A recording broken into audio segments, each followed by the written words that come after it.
Vous connaissez ce sentiment où vous êtes tellement malade que vous avez envie d'une chose, c'est dormir? Ah bah nous non, on connaît pas trop ça ici, hein.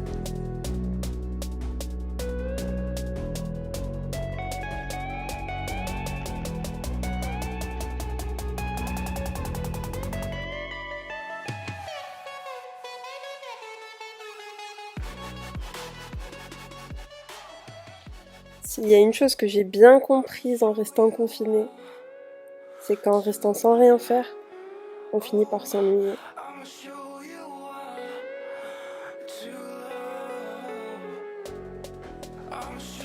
On peut pas s'ennuyer, c'est pas possible.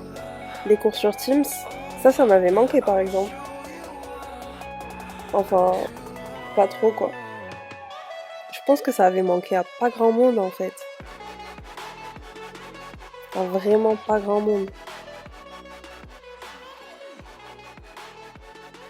Bon, la première étape, c'est de se changer, parce qu'on ne reste pas en pyjama toute la journée, ok?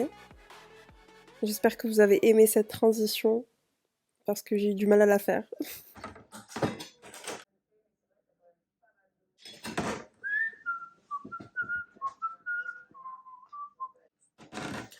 Alors déjà, ce que j'ai décidé de faire, c'est de me maquiller.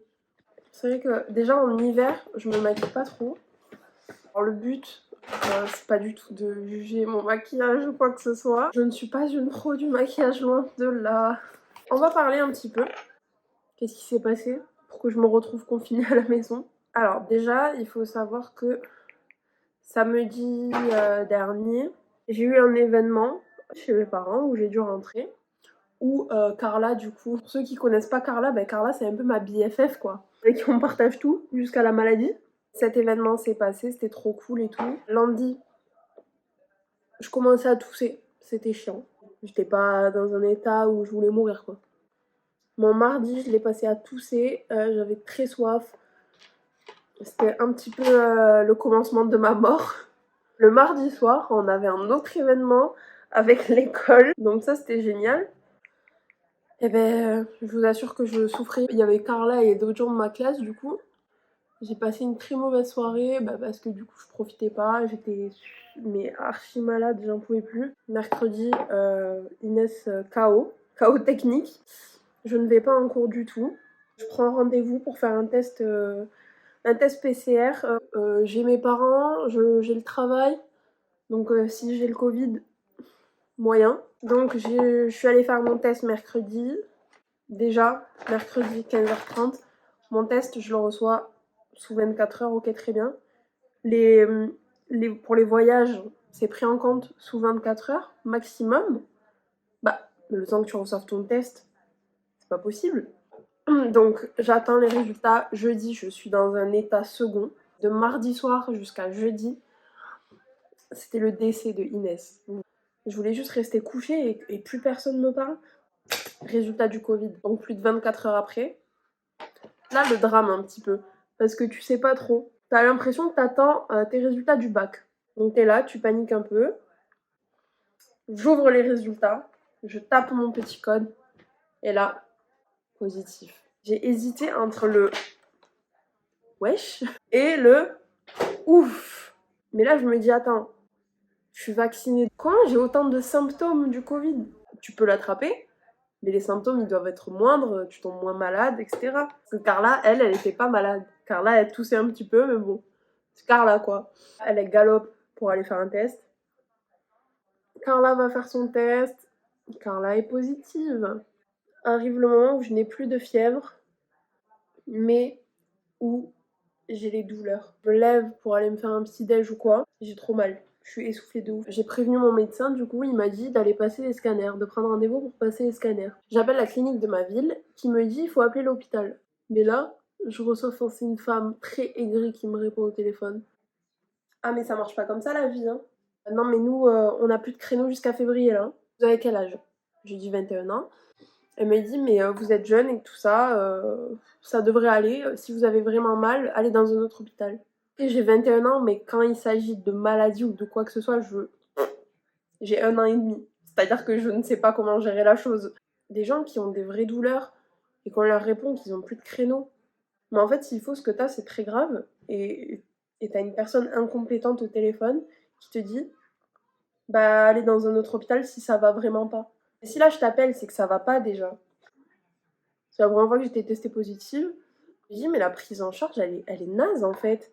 Je suis sûre qu'il y a de nombreux médecins et tout ça qui s'y prennent très très bien. Là, je suis tombée sur la mauvaise personne. Là aujourd'hui, je me suis connectée pour mes cours. Ma classe est en distanciel toute la semaine parce que forcément entre les cas contacts, etc., c'est compliqué de faire cours.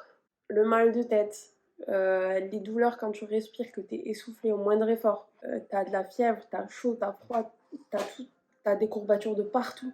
Il faut pas s'en prendre à soi-même, voilà, faut pas culpabiliser ni rien. Il y a plein de gens qui l'ont eu. Faut s'occuper, faut trouver des choses à faire. Une envie, c'est de te reposer.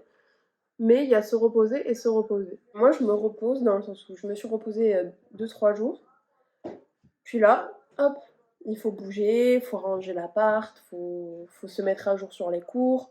Moi, bah, j'enchaîne les cours du lundi au jeudi matin, du jeudi après-midi, et là au dimanche en période de fête, bah tu travailles et t'as pas trop le temps de te reposer, mais ça aussi la vie d'adulte. Il faut prendre la vie comme elle vient. C'est pour ça qu'il faut profiter des bons moments. Quand vous en avez l'occasion, il faut arrêter de râler pour rien. Il faut arrêter, mais il faut pas l'être de base. En tout cas, moi, je me lance dans les vidéos parce que mais vraiment j'adore de faire du contenu, de changer un petit peu de la routine. Donc travail, école, dodo, non, on veut plus ça. C'est vrai que c'est un monde qui m'a toujours attirée. C'est un monde à part qui a rien à voir avec la réalité. Les influenceurs, tout ça sur Instagram, ils font mille et une choses en si peu de temps, alors que toi, tu es dans ta routine et tu te dis mais j'aurai jamais le temps de faire tout ça. Faut juste être organisé, trouver son temps et puis voilà quoi. Et puis y croire surtout. Je pense qu'il faut se fixer des objectifs et c'est un petit peu bateau, mais il faut tout faire pour les atteindre dans le sens où ces objectifs-là, bah, c'est eux qui vont te pousser à prendre des risques parce qu'il faut prendre des risques. Je prends des risques depuis peu parce que bah, tu te dis mais non mais jamais de la vie je ferai ça, jamais de la vie, jamais de la vie, jamais de la vie. Mais si, il faut. Parce que bah déjà, on se démarque en prenant des risques, alors que les gens qui restent dans leur routine, bah, ils ont moins de chances de se démarquer dans la vie de tous les jours après. Donc bon, j'espère que ces petites paroles vous ont plu. Je vais vous faire un petit room tour, parce que... Un petit room tour de mon appart de confiné. On va voir ça ensemble. Tada! Ça c'est la cuisine du coup. Ma petite cuisine qui est très rentabilisée par moi. Parce que comme vous le savez pas, eh ben, je cuisine beaucoup. Mon super miroir qui me permet de m'admirer tous les matins. Voilà. Surtout en ce moment. Mon coin préféré. Mon petit salon. Avec mes petites LED de Noël. Et puis voilà quoi. Enfin bon. Voilà, on arrive à la fin de la vidéo. J'espère qu'elle vous aura plu. J'espère que le contenu vous aura plu. Et puis on se retrouve peut-être dans une prochaine vidéo. Qui sait? Ou peut-être pas. Et peut-être pas. On verra. Voilà. Bisous.